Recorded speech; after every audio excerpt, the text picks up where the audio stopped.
دل سے نادم ہو گیا ہے. یہ نہیں کہ خرابیاں کرتے جاؤ اور کہو اللہ بڑا غفور الرحیم. ان جیسا پھر میں لگامیں ڈھیلی بھی چھوڑتا ہوں تاکہ اور غرق ہو. رحیم اس طرف اشارہ کرو.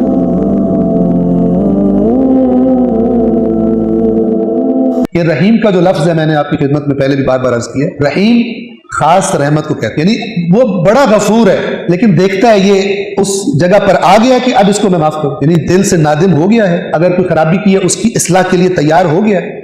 رحیم اس طرف اشارہ کرتا ہے. یہ نہیں کہ خرابیاں کرتے جاؤ اور کہو اللہ بڑا غفور الرحیم. ان بے ایمانوں کے لیے اللہ غفور الرحیم نہیں ہوتا، شدید العقاب بھی ہوتا. کہتا پھر میں لگامیں ڈھیلی بھی چھوڑتا ہوں تاکہ اور غرق ہو جائے. وہ بھی اللہ نے ہی اپنا تعارف کروایا ہوا. رحیم خاص رحمت جو اس کے لیے جو اپنے آپ کو قابل بنائے.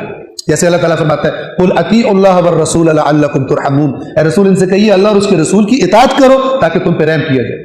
یا فرمایا قل یا عبادی الذین اسرفوا علی انفسہم لا تقنطوا من رحمت اللہ ان اللہ یغفر الذنوب جمیعا انہ هو الغفور الرحیم. کہ اے رسول میرے آپ کہہ دیجئے، اللہ کی طرف سے کہہ دیجئے کہ اللہ کہہ رہے اے میرے وہ بندو جنہوں نے ساری حدیں کراس کر لی ہیں، حد سے زیادہ اپنے اوپر ظلم کر دیا، اللہ کی اتنی نافرمانی کی ہے، ان سے کہہ دیجئے کہ اللہ کی رحمت سے مایوس نہ ہو.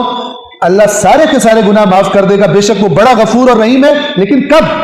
اگلی آیت، اتنی آیت پڑھ کے چھوڑ دینا بے ایمانی ہے اور لوگوں کو گمراہ کرنے کے مترادف ہے. جیسے بعض لوگ یوں ہی کر دیتے ہیں اللہ سارے گناہ معاف آگے بتاتے نہیں، اگلی آیت میں اس نے بتایا وہ کب معاف کرے.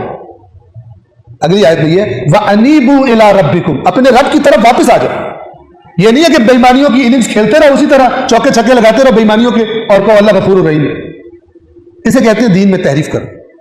وَأَنِيبُوا إِلَىٰ رَبِّكُمْ، اور لوٹاؤ اپنے رب کی طرف مِن قَبْلِ أَن يَأْتِيَكُمُ الْعَذَابُ ثُمَّ لَا تُنصَرُونَ، قبل اس کے کہ عذاب آ جائے اور تمہاری کوئی مدد نہ کی جا سکے.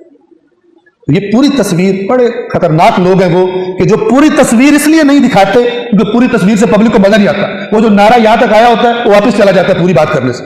وہ چونکہ ان کو نعرہ چاہیے ہوتا ہے لہذا آدھی بات ہی پی جاتے ہیں بے ایمان، اپنے نعرے اور دعویٰ کروانے کے لیے بات نہیں کرتے.